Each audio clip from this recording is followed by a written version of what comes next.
Hello and welcome back to Single and Strong, a podcast dedicated to exploring the untold stories of single parents from the South Asian community. I'm your host, Amit Kalley, and I'm the founder of a company called For Working Parents and do a lot of work in the digital parenting space. I'm also an expert on the ASPN's new directory, the Trusted Network. I'm really delighted to be hosting this podcast today, and we're actually shifting the narrative as we look at the experiences of South Asian single dads. And delighted to be speaking to three dads from the network, Tony, Gurpreet and Ravi. And we're going to explore really what your journey's been like, what your challenges are like, and what things like International Men's Day mean to you. So thank you so much for joining me. And I guess we can start with just a brief intro of what you do professionally and what your circumstances are. So maybe we can start with you, Gurpreet. Hi, my name's Gurpreet. I'm single dad entrepreneur, advocate for men's mental health and organ donation. I'm a chartered certified accountant by background, had a successful executive level career before launching a business whilst going through a major transition in life, focus on scaling that business up and primary driver being economic independence and to build a lasting legacy for my daughters. I have two daughters, young adults, two beautiful girls. And like I think a lot of us, single dads, I think the journey is resilience and purpose, navigating the challenges of fatherhood, divorce. I have a younger daughter who's a kidney transplant patient, and I donated a kidney to her when she was 2 years old. There's a few things that that are very close to my heart. That's me. Hi, I'm Rav. I'm an anaesthetist professionally, and a single dad of two young kids, a daughter 7 and a son who's 9.5 now. And I've been a single dad.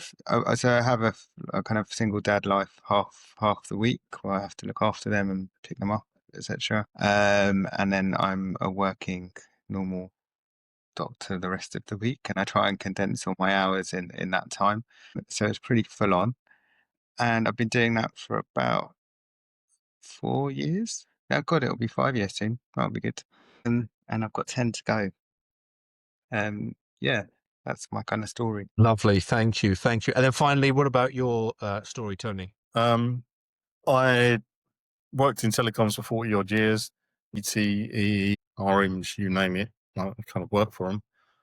Left that industry back in 2016 and started my own home care company. Kind of fell into it by accident, which I've been running since 2020. And in 2015, my youngest son came to live with me. He has learning disabilities and a number of diseases, conditions such as epilepsy and Gorman's disease and a number of other things. So as a single father, I look after him 7 days a week. I do have carers that come in and he also goes to outreach centres so that his day is kind of fulfilled rather than just sitting at home doing nothing. From that, I've learned a lot about the care industry and also helped other adults or other parents with children that have got conditions or there are single parents that have got children with learning disabilities, etc. So kind of giving back to the community. I'm also a local councillor for Gravesham Borough Council. So that kind of with all manner of stuff that job throws at you when you're kind of time outside of normal working life. It's can be quite fulfilling, and sometimes it can be quite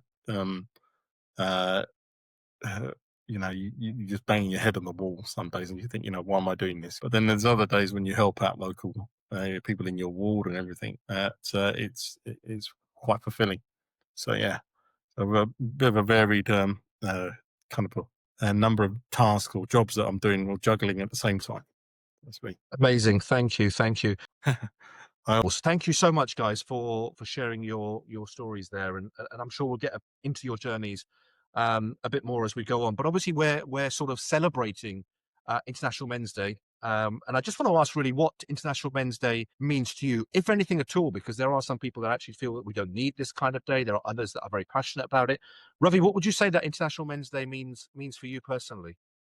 I'm not that engaged in the International Men's Day, and I'm probably more aware of the International Women's Day, and because I don't think they've had as much recognition over, the last, 10,000 maybe years. But I think it maybe will probably become more relevant as we move into the future. Just to I think there are a few changes over the last maybe 20 years in society that have kind of questioned what men's roles are and how men are going to be seen and how they're going to act, and I think adolescence, like as a program, as a maybe kind of people were talking about it because they were like, how do we want young boys to see men or to become men? What kind of, when we're raising kids, I don't know if you guys have sons, but what kind of son would I like to raise? And I think those kind of questions are probably more interesting for me, rather than celebrating how great men are. No, great, thank you. And Gurpreet, you talked about advocating a lot for men's health and mental health. Does that make International Men's Day quite important for you? Yeah, from that perspective, I think because, I think a lot of culturally in our South Asian community in particular, but from a gender point of view, men are pretty useless at expressing their feelings, sharing feelings and whatever. And when you look at the statistics, and I was one of these, right, that I didn't think anyone else could help me. And I realized that I'd been suffering or experiencing depression or whatever only really whilst I was going through a divorce. And it started off with work and whatever, but the statistics, right? You have pretty much 1 in 4 women experience mental health issues of some sort. 1 in 7 men do, but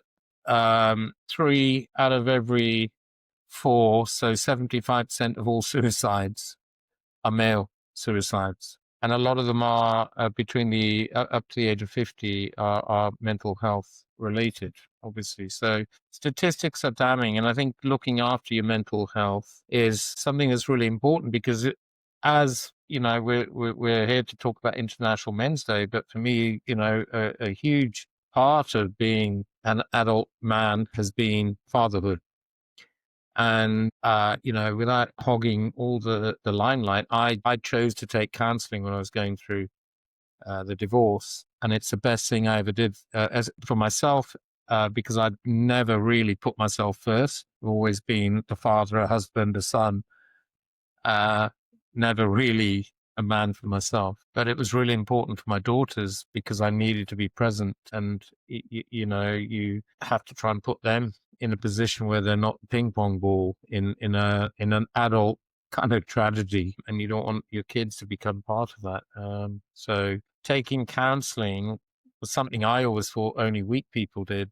That was my thought process, and it's been the best thing I ever did. So yeah, I think it's important to celebrate men, but like Ravi said, being the importance of it is you want to be a great role model, right? You want to present yourself so that the people that matter to you, you show up as the best version of yourself for them. Yeah.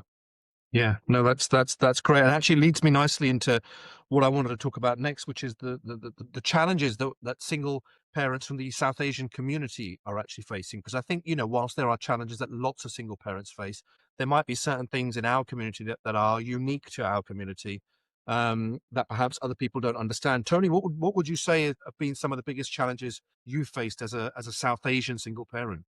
The first challenge, of course, is the generation that's above you, and their perception of divorce.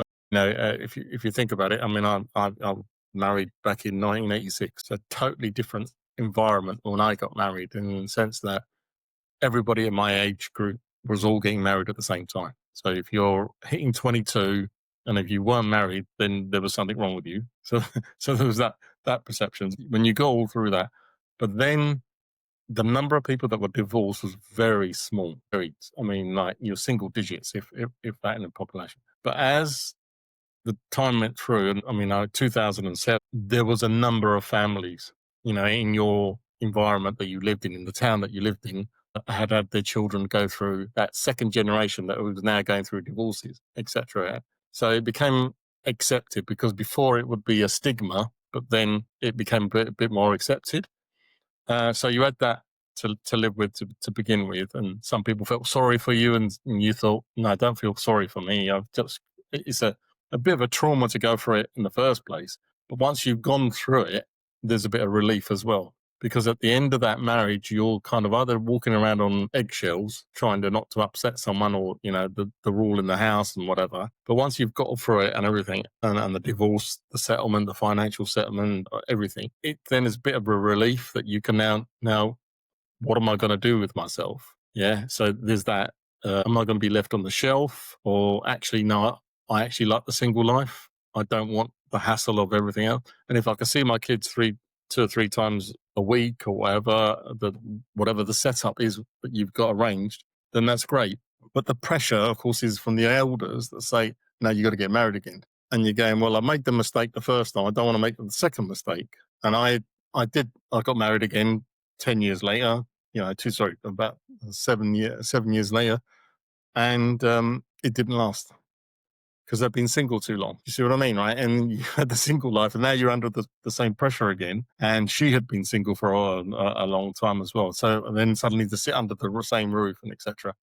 It didn't last long. And, whilst we went through the divorce, it was quicker because we knew what we had to do. But and now really, I don't miss it. Do I want a married life? No, I don't. No, I'm fine. The pressure from a mental health perspective is the loneliness, because you can be left alone. I mean, when I first got divorced and I moved out, and the divorce process has started, I moved from my house to a company house. And I was lucky that the people I work for, they said, look, here's a set of keys, go and live there, look after the house for us, because we've got engineers coming in all the time, blah, blah, blah. But not seeing your kids and not going to the home life, that starts to eat away at you. And then after week 3, you're going, I'm climbing the walls here, because this is like a prison cell now. Yeah, because I don't see the social interaction and all that. And you can talk to your children on the phone, but if you don't see them and you're not having the interaction that you did before, that can lead to depression. And in my case, I actually was, the doctor straight away just gave me a lot of tablets. Yeah. And it wasn't for my friend who rang me, and men don't talk.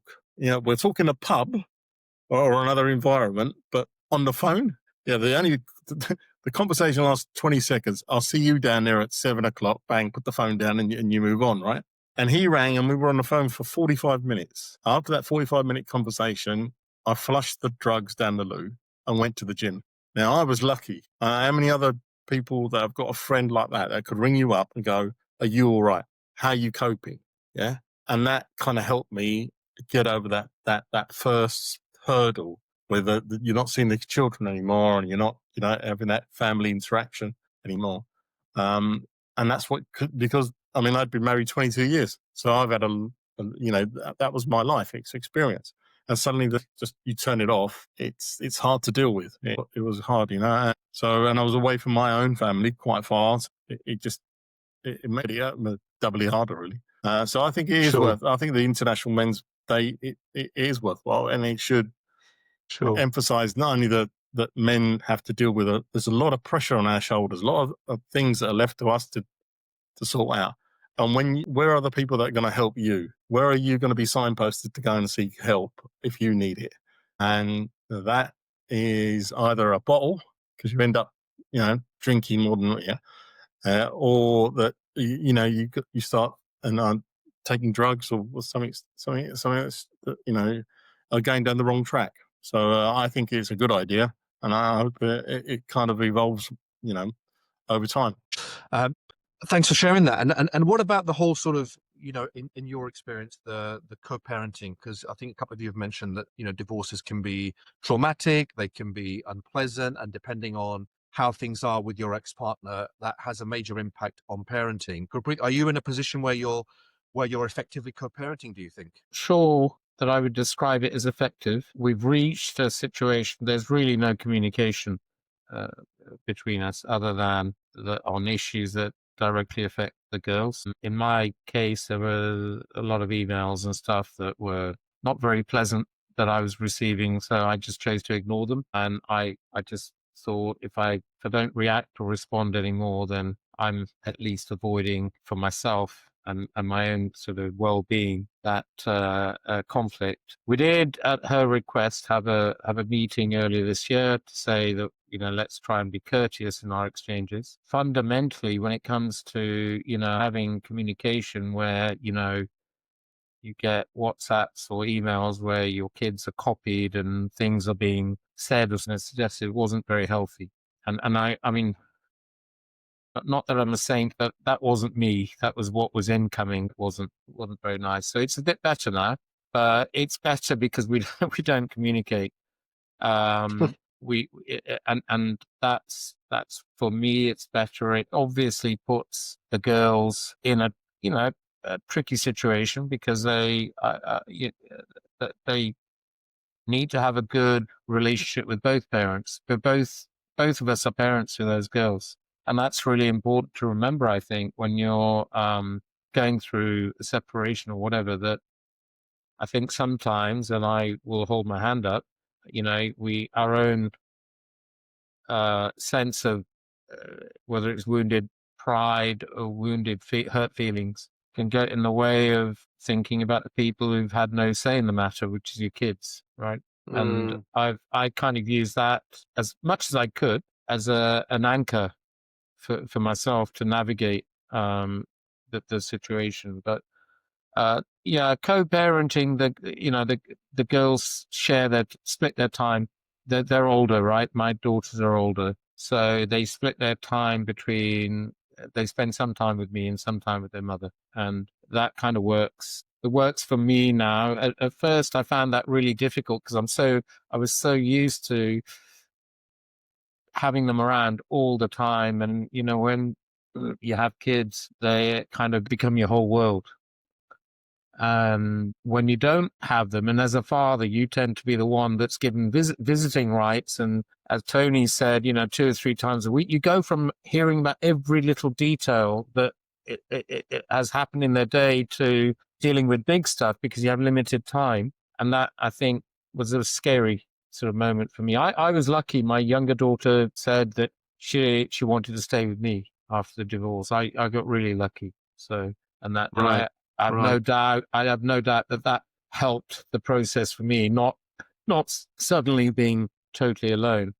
But you know, I try and be mindful. I'm not always successful. I try and be mindful of not putting them in a situation where they're, you know, you're making them choose between you and the other parent, or you're having emotional situations. But that happens. We're human, right? And that's the other important thing to remember, that we're not robots. We're human. We have feelings. Absolutely, yeah. And Ravi, in your case, you talked about sort of advocating for that 50-50 kind of parenting. I think part of the struggle for it is understanding or trying to process why you even have to fight for 50% access to your children, given the fact they're 50% genetically yours.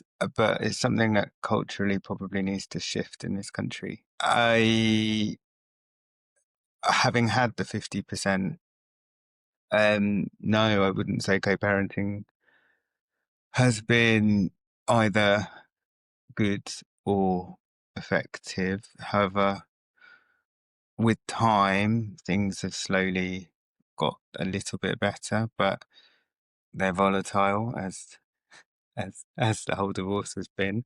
And I mean, to be fair, to some extent, I don't know, and I'll probably find out in 20 years' time when the kids kind of give me their version of it. I wonder whether my kids being so young at the time, probably they will just be so used to the fact that their mum and their dad don't really have any kind of, or when they were growing up at least, have any kind of effective or good communication. And I think actually, I don't know, Gurpreet, you probably have older kids and Tony, but I wonder as they grow up whether it will just get bored they'll kind of end up. I think my kids have become more independent as they've got a lot more independent more quickly, I think, than other kids, or they would have. So I don't know, but co-parenting's difficult at the best of times when it comes in a messy divorce and you have to, try and prove that you're a good dad. Which I think is part of the struggle, actually, when you talk about the mental health thing, it is constantly proving not only that you have to prove not only that you're a safe dad, which for some reason it's assumed that you're unsafe until proven safe. You then have to go the 150% to prove that you're an amazing dad. And actually, you finish work and you're not putting them in front of the TV, you're playing chess with them, or you're doing this with them, or doing all those things that dads normally do on a Saturday, but you're doing it Thursday evening or Friday evening, and you're taking them to Pizza Express because that's a fun thing to do. And all the other things. It's a big, big burden trying to prove that constantly. Yeah, no, thank you for sharing that, Ravi.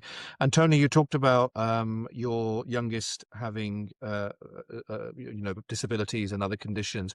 How challenging has that been for you as a single dad who? And I didn't ask whether you're effectively co-parenting or not, but how challenging has that been for you?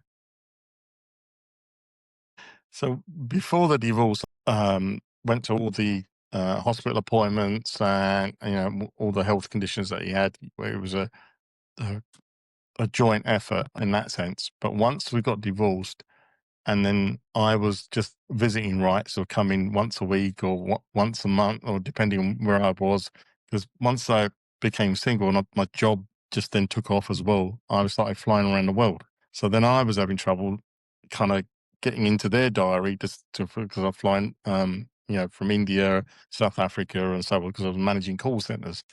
But it was like it was on her terms, so I could see the children on her terms and not on my own, etc. And that was very hard for the youngest one, because he, when we were living together, I was doing a lot of the, taking him out to get with myself, and he's, like my shadow, because I wanted him not to be hidden away like some Indian families would do, or some, Southern Asian families do. But no, here is my son, and if he's got a learning disability and if he's got epilepsy, so what?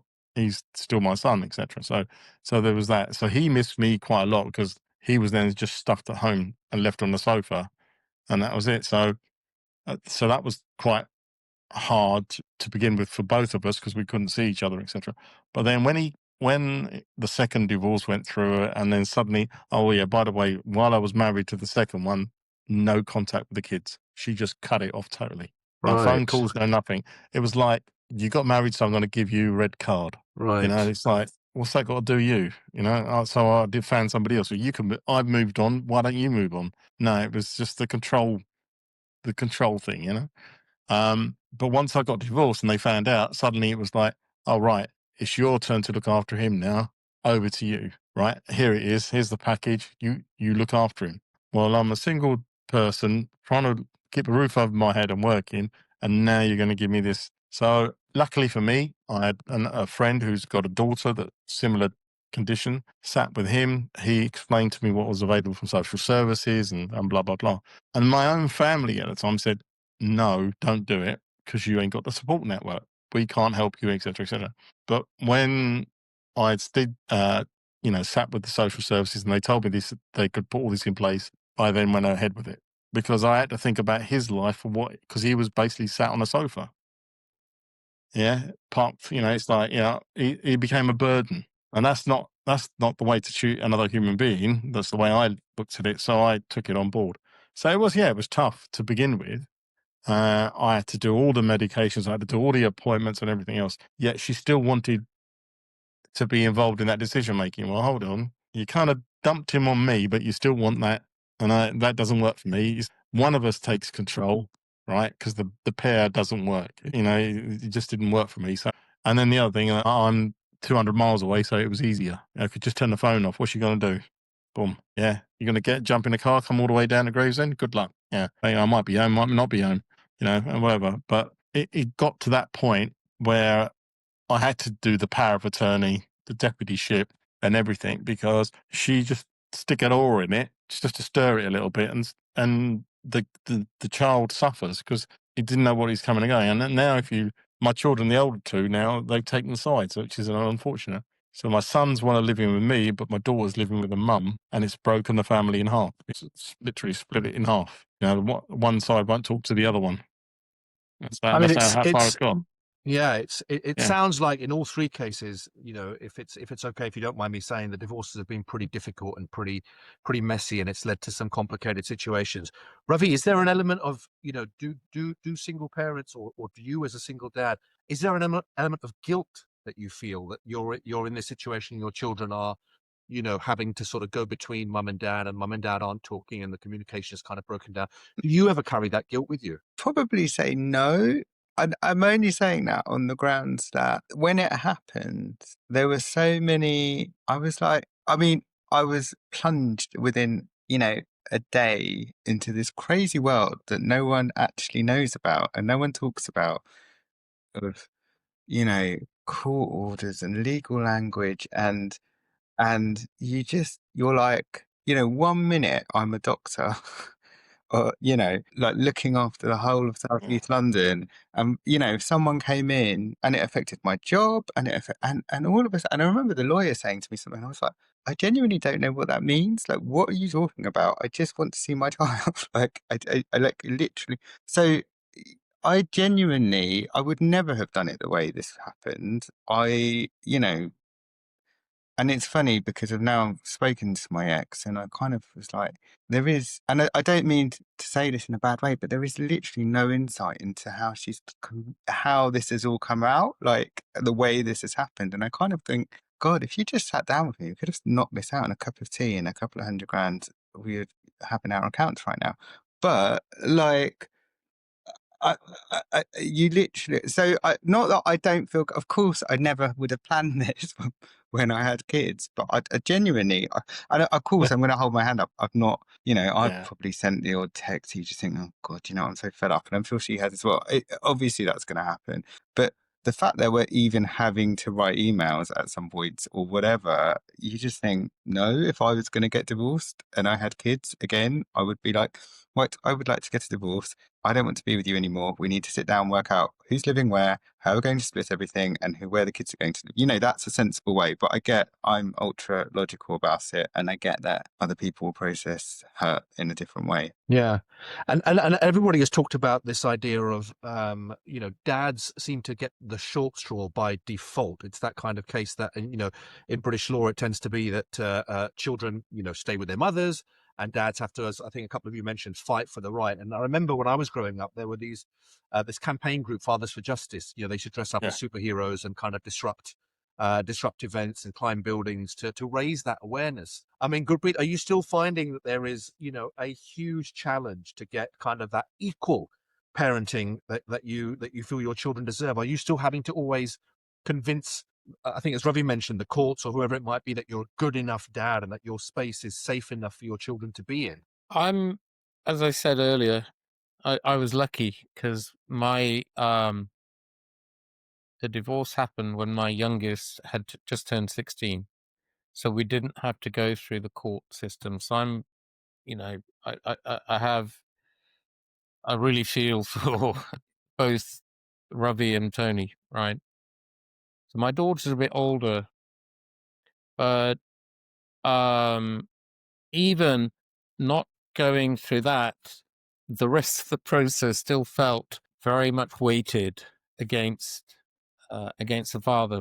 So the assumption by everyone seems to be natural assumption that mother equals good parent and father equals, almost like a necessary evil. That you have to, you've got to have a dad, of course, but they don't look at. I don't think the system looks at the actual merits of the case, and without really getting into the specifics of my situation, because I don't really want to air it.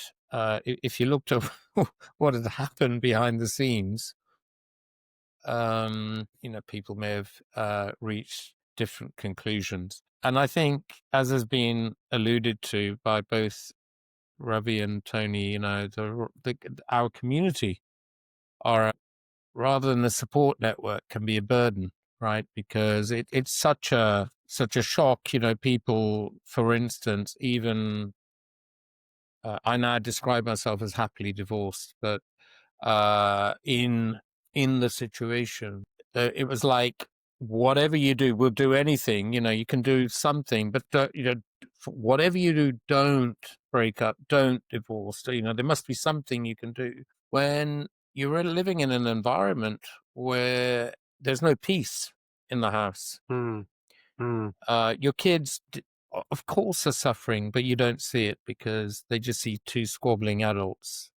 And that's not a good environment for them. But nonetheless, our community still insists that none of that is as important as maintaining the facade of an intact relationship. So absolutely. for me personally, I didn't have the court system against me. I'm lucky. There were other things that happened in the family court, in the settlement, whatever, but that's a different story. But with the kids, I got lucky.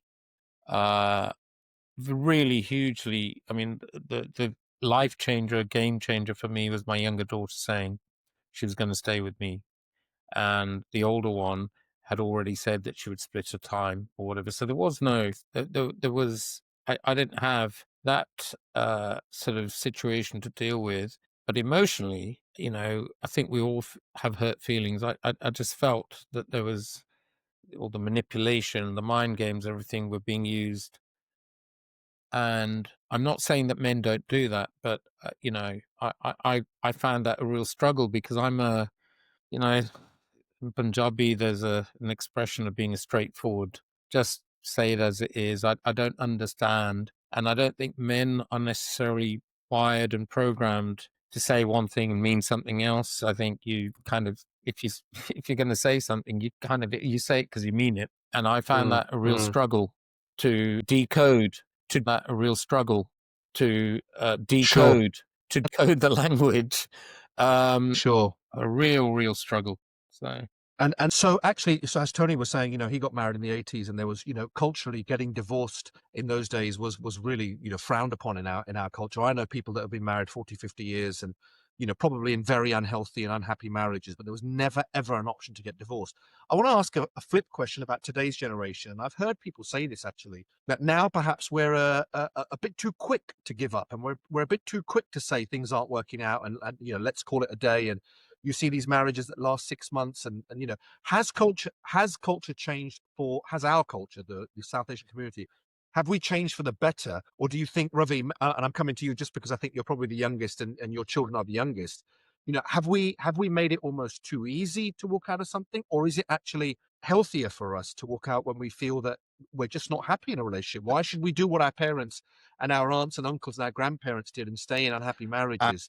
Where is that balance, or is it impossible to find that balance? I have discussed this with my girlfriend now, and we are wondering, who's also South Asian, what is it? Why did our parents or grandparents stay together in arranged marriages, and how do they last 60 years? And how comes all of the relationships now, or 40% of the divorce rate is the divorce rate currently? And what is the problem? Is it because people who were in arranged marriages were living with unhappy marriages, or they learnt to work out what the secret of a long marriage was? And again, is it because youngsters are now too quick to give up and not work things through?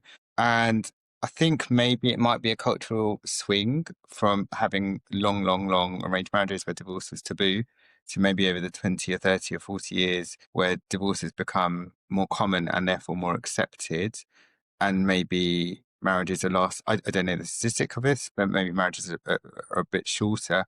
So maybe our children's generation, where people will learn to communicate a little bit better, to tolerate people a little bit better, and maybe work through their differences a little bit better rather than giving up, nor also staying with partners that probably they shouldn't be staying with. And also maybe the mental health thing, bringing it back to that, people will be working on their own mental health a little bit better to be better partners. And that may help keep marriages together. It may be, we have to find a balance between the two, because a society where everyone gets divorced is probably as unhealthy as a society that everyone stays together. And it may change. The South Asian cultural differences here are also happening in the subcontinent, where divorce is becoming more common, and different cultures may change at different rates. The subcontinent, Indian culture, the divorce is going up. It may change. Women's rights are different there than they are here. Yeah.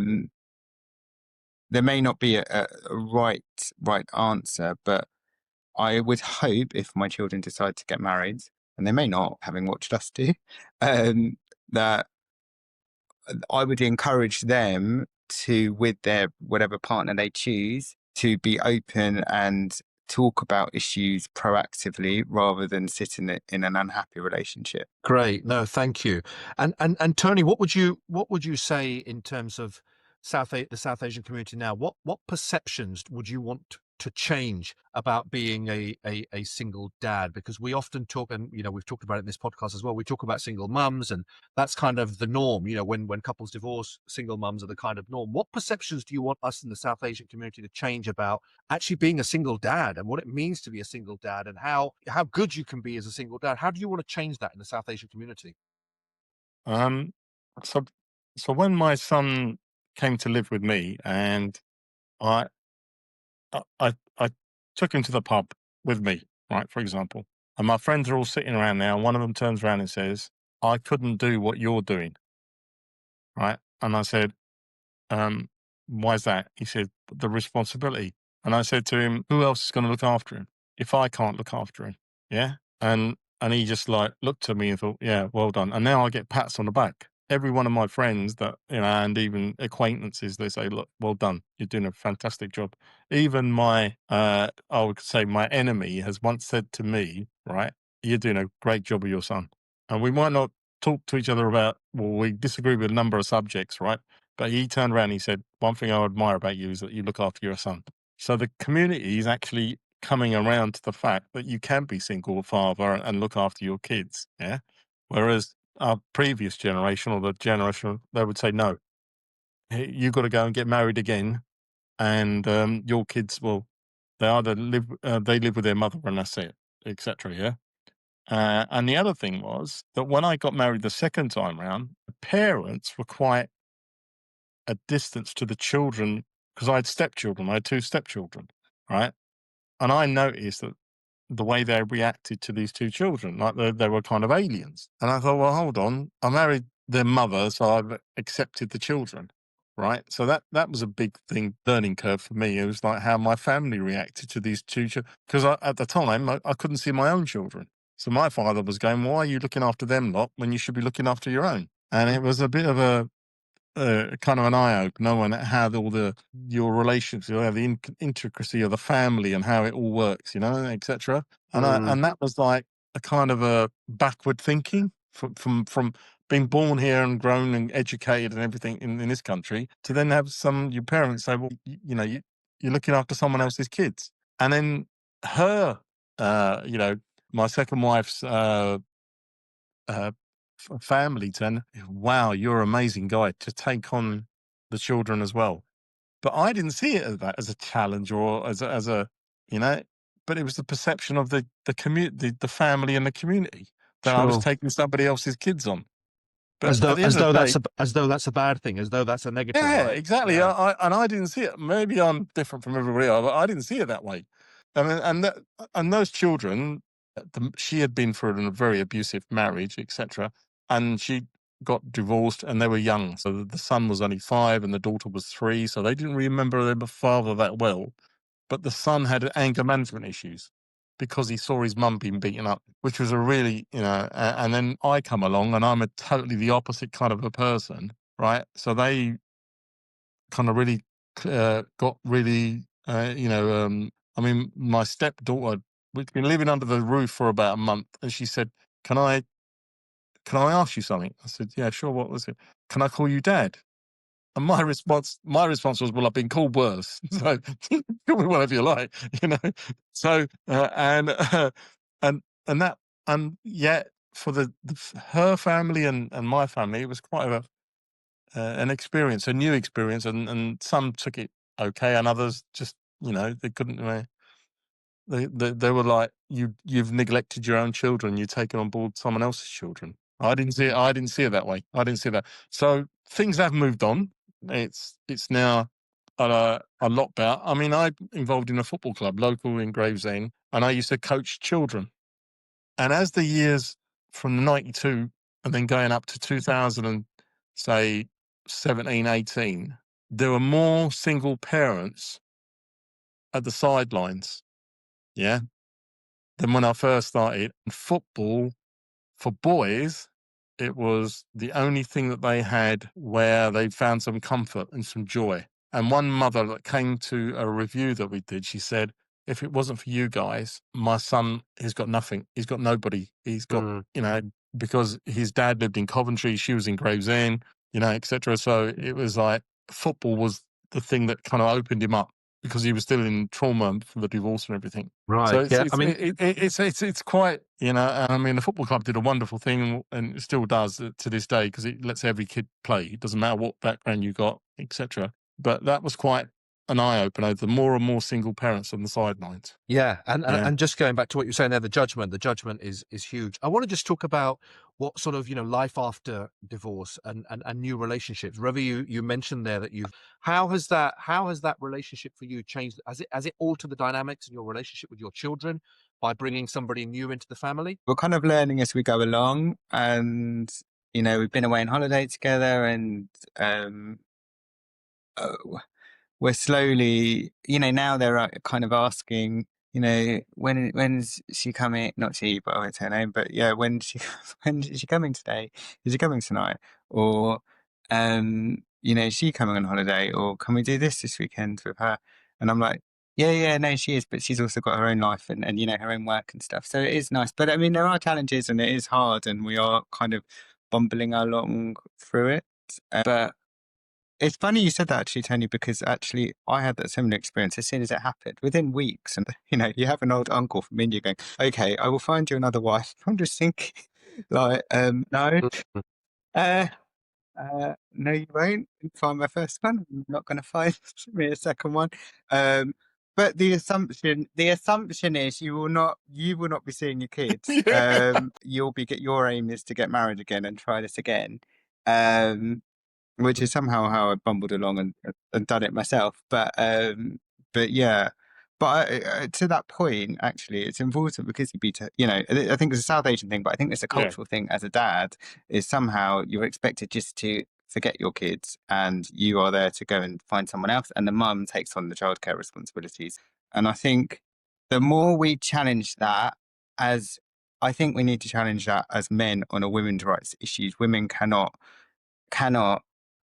I don't think it's fair on women to either have all the burden of childcare and men somehow go back to just paying child maintenance, and that's an equal society. I think men should, if they should be told that they're looking after their kids, and if they can't, they go on a parenting course and they learn how to look after kids, because ultimately the women should be doing what they want as well, which is, you know, participating in society and workplace. It shouldn't just be solo single mums just because a relationship's broken down. So I think there's a challenge both in South Asian communities with us, but also just generically as well.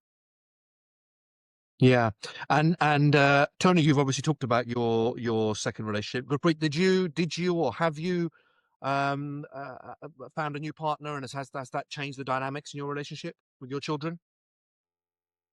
I've had my moments. I'm actively dating, but I haven't really. But what I have done is been really transparent and open with my girls.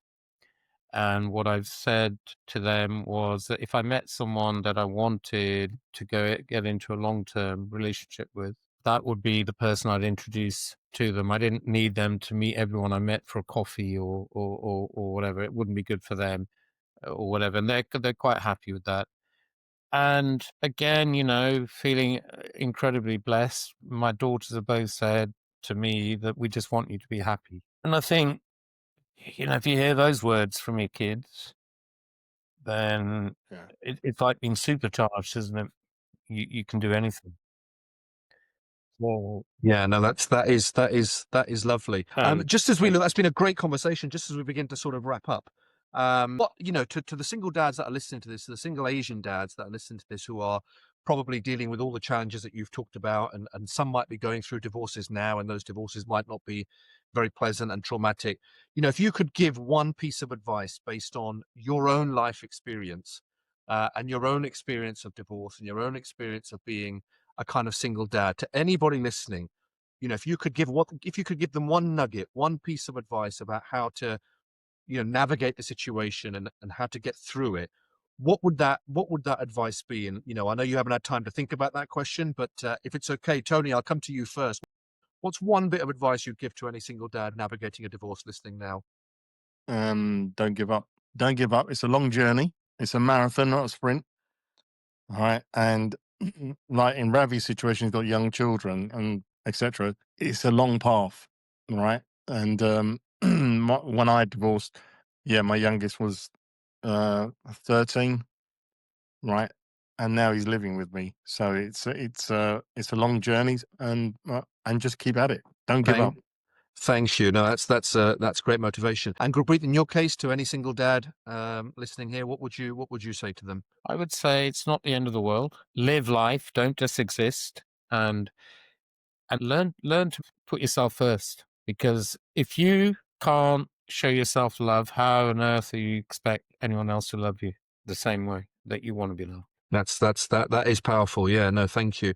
And Ravi, a piece of advice from you? I think it will be a shock for anyone. No one ever plans a divorce. And I think it's a process of acceptance. And if you can learn to accept what is happening, you can learn then to move on. And I think that's probably what took me some time. Thank you. No, thank you. Look, guys, I really appreciate you sharing your story. I appreciate you being so open and, allowing yourselves to be vulnerable. I think as we sort of recognize and celebrate International Men's Day, it goes full circle to what we said at the beginning, which is actually, as men, we're almost trained in the South Asian culture, especially, to not talk. And instead I think, as Tony mentioned, we turn to the bottle, or we turn to other things that we think are going to numb that pain. But ultimately, it's conversations like these. It's conversations that, us as four men can have openly about life experiences and about what we've been through. That really is what I think gets other people through it. So I really, really appreciate you sharing your story. And I hope anybody listening, who might be going through what you've been through, can take some comfort in hearing that, it, like you say, it's not the end of the world. And, that judgment that we get in our community, I think it's just noise. It's noise that we need to almost kind of cancel out, don't we? Because only we know what we're living. Only we know the shoes that we're walking in. And we have to make the decisions that ultimately we think are right for us, right for our families, and most importantly, as dads, right for our children. So thank you so much, guys. I really appreciate it. Pleasure. Thank you. Pleasure. Yeah. Oh, thank you so much for listening to today's episode of Single and Strong. The stories that we've listened to remind us that no matter how difficult the journey may seem, there's always the possibility for transformation, for healing, and for success. If you're a single parent, or you know somebody who might need support, please remember that you're not alone. Don't forget to subscribe to the Asian Single Parent Network. Share this episode, please, with anybody that you think it might benefit. And join us next time as we continue to share stories that empower and uplift people in our community.